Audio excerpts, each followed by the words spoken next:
Salam anak-anak kelas 6, berjumpa lagi dalam pelajaran pendidikan agama Kristen dan budi pekerti. Hari ini kita akan membahas tema bernyanyilah dengan roh dan akal budi.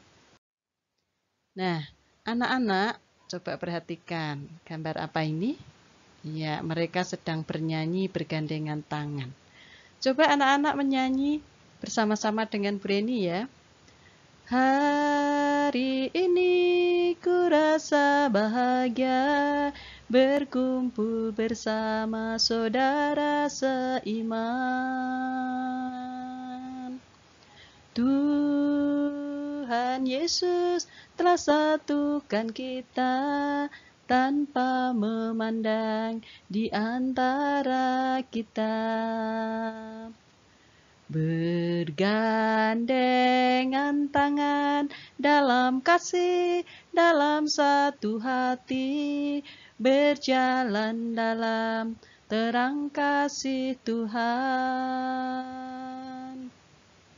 Kau sahabatku, kau saudaraku, tiada yang dapat memisahkan kita.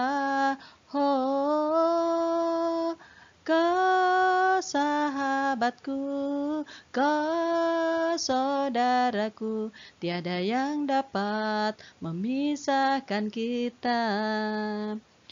Kalau anak-anak mendengar lagu ini, kira-kira ini lagu ceria apa syahdu ya? Iya, tentu ini gembira ya, ceria ya, penuh semangat begitu ya. Karena kata-katanya saja bunyinya rasa bahagia ya ketika berkumpul bersama. Berarti bersukacita, bersemangat. Nggak ada orang yang bersukacita lagunya sendu atau lembut begitu ya. Nah, ini contoh sebuah lagu. Nah, anak-anak sebagaimana lagu ini kita akan belajar tentang menyanyi dengan roh dan kebenaran itu seperti apa. Nah, kita mau lihat latar belakang jemaat Korintus, karena dari latar belakang jemaat Korintus, Rasul Paulus memberi nasihat kepada jemaat. Ada apa dengan jemaat Korintus ya? Jemaat Korintus itu mereka hanya fokus atau mementingkan pada karunia bahasa roh. Ya. Mereka itu sangat melebih-lebihkan dibandingkan dengan karunia yang lain. Seolah-olah bahasa roh itu paling hebat, paling utama. Kemudian mereka sangat bangga memakai bahasa roh atau bahasa asing dalam ibadah. Tapi sayang ketika mereka memakai bahasa roh itu tanpa penafsiran, sehingga orang yang mendengar itu tidak ngerti apa maksudnya.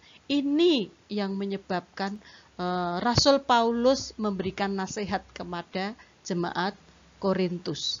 Ketika mereka memakai bahasa yang tidak dimengerti, itu tidak ada gunanya, untuk itu harus ditafsirkan. Nah, coba kita lihat, perhatikan gambar. Itu kota Korintus yang lama, sebelah kiri, yang kanan itu kota Korintus baru. Apa nasihat Rasul Paulus? Kita lihat dari ayat ya, yang ditulis oleh Rasul Paulus, 1 Korintus 14 ayat 15. Jadi, apakah yang harus kubuat? Aku akan berdoa dengan rohku, tetapi aku akan berdoa juga dengan akal budiku.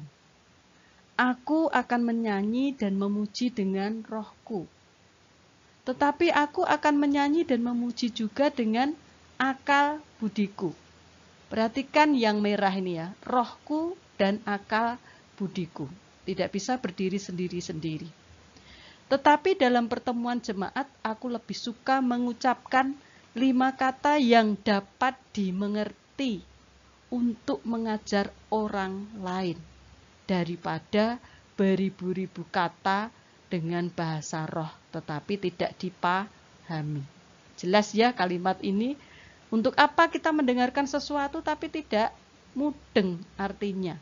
Jadi itu yang ditekankan oleh Rasul Paulus. Ketika kita menyanyi harus pakai roh dan akal budi. Nah, menyanyi dengan roh dan akal budi itu seperti apa toh? Ya, kita satu-satu ya, bernyanyi dalam roh. Itu artinya bernyanyi dengan kesungguhan hati, dari hati yang dalam, hati yang fokus untuk memuliakan Allah. Jadi dengan roh kita, jiwa kita, kita nyanyikan dengan segenap hati, dengan sungguh-sungguh. Nah, kemudian bernyanyi dengan akal budi. Akal budi itu sama dengan pikiran. Pikiran itu kaitannya dengan pengetahuan. Nah, ketika seseorang bernyanyi, itu pikirannya harus ngerti syair, nyanyian yang diucapkan. Kita harus mengerti isi, pesan, dan tujuan dari nyanyian yang dapat dihayati. Jadi, kalau disimpulkan, digabung arti menyanyi dengan roh dan akal budi, itu berarti menyanyi dengan kesungguhan hati dan menghayati makna syairnya. Ya, jadi tidak sekedar asal menyanyi tapi enggak mudeng pesan dari nyanyian tersebut. Berikutnya kita mau belajar jenis-jenis nyanyian dalam ibadah. Yang pertama tadi sempat disinggung ya, berdasarkan irama. Iramanya itu irama yang seperti apa? Semangat, cepat, gembira, atau sahdu, lembut, melankolis gitu ya. Biasanya ada ya lagu yang tepuk tangan, tapi ada yang lagu tidak tepat kalau pakai tepuk tangan. Berarti itu lembut. Kemudian kalau berdasarkan isi atau pesan dari lagu tersebut, apa pesan tersebut?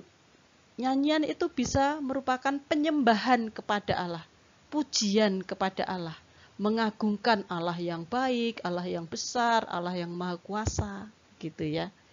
Jadi mengakui kehebatan Allah yang kita sembah. Kemudian dalam nyanyian juga bisa berisi tentang doa, harapan. Kita itu mau apa? Minta apa kepada Tuhan? Kita naikkan lewat nyanyian atau pujian. Kemudian juga nyanyian bisa berupa ucapan syukur. Makanya ada lagu kita bersyukur ya. Kemudian naikkan ucapan syukur dan sebagainya ya. Jadi nyanyian yang berterima kasih atas kebaikan-kebaikan Tuhan. Bersyukur atas apapun yang sudah kita nikmati. Kita bisa naikkan lewat nyanyian. Dalam nyanyian juga bisa berupa penyesalan atau pengakuan dosa. Nyesel sudah berbuat dosa, lalu minta ampun kepada Tuhan. Ada ya lagu-lagu yang mohon pengampunan akan dosa kita, kemudian juga menyelidiki supaya Tuhan selidiki aku, seperti itu ya. Kemudian juga nyanyian itu bisa berupa teguran, nasihat. Nah itu berdasarkan isi atau pesan. Kemudian kalau berdasarkan jenis kalimat atau bentuk kalimat, itu ada yang berupa syair atau puisi atau juga pantun ya.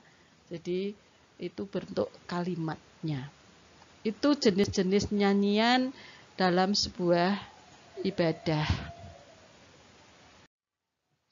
Nah, sekarang apa toh manfaatnya atau fungsi dari nyanyian? Kok dalam ibadah harus nyanyian? Ya, ada nyanyian. Bahkan kita identik kalau orang Kristen itu ketika ibadah itu banyak nyanyinya ya.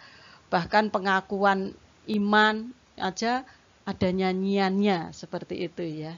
Nah, fungsinya yang pertama sebenarnya untuk mempertajam pengungkapan makna iman dan juga perasaan kita kepada Tuhan. Seseorang punya iman kepada Tuhan lalu diungkapkan lewat nyanyian. Perasaan saking bersyukurnya, perasaan sedih dan sebagainya tadi, maka dinaikkan lewat nyanyian. Kemudian manfaat atau fungsi yang kedua itu memperkaya ruang spiritual, penghayatan dan kesadaran akan kebesaran Tuhan. Lewat nyanyian, kita itu makin bisa menghayati, makin menyadari kebesaran Tuhan, kebaikan Tuhan, karya Tuhan dalam hidup kita. Nah, jadi kalau anak-anak punya pergumulan, persoalan, sukacita ataupun sedih, bisa dinaikkan lewat nyanyian. Nah, berikutnya kesimpulan ya. Jadi materi yang kita bahas cukup singkat. Apa kesimpulannya? Kalau disimpulkan, sebagaimana nasihat Rasul Paulus tadi, bahwa menyanyi itu adalah salah satu unsur ibadah umat Kristen yang tidak dapat diabaikan, atau artinya penting. Dilakukan secara sembarang tidak boleh, karena penting. Maka harus dinyanyikan dengan sungguh-sungguh. Jadi tidak boleh asal bunyi. Yang kedua, menyanyi itu ekspresi, doa, harapan umat terhadap Tuhan. Karena itu bernyanyi itu hendaknya dilakukan dengan akal dan budi yang baik.